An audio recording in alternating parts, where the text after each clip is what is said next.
मच्छी फ्राय करायची असेल तर त्याच्यासाठी लागणारे साहित्य मसाले. मी आता सध्या वाम मच्छी घेतलेली आहे, त्याला मसाला लावून ठेवलेला आहे.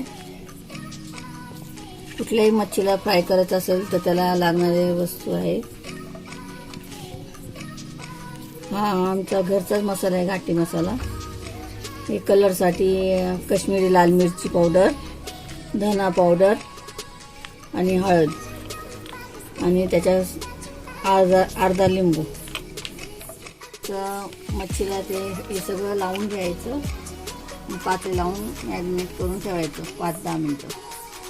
नंतर मग फ्राय करून घ्यायचं. मच्छी फ्राय करायला ठेवलेली आहे.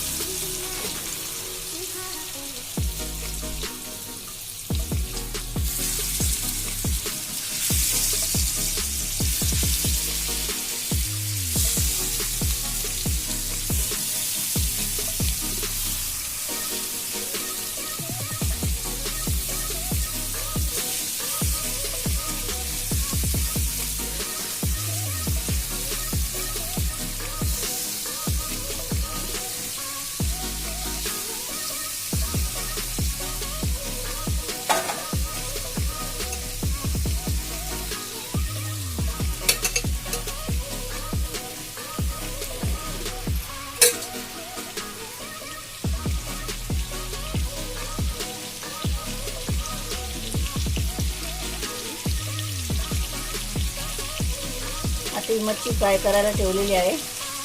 5 मिनिटांनी याला पलटी करून परत दुसरी बाजू भाजून घ्यायची.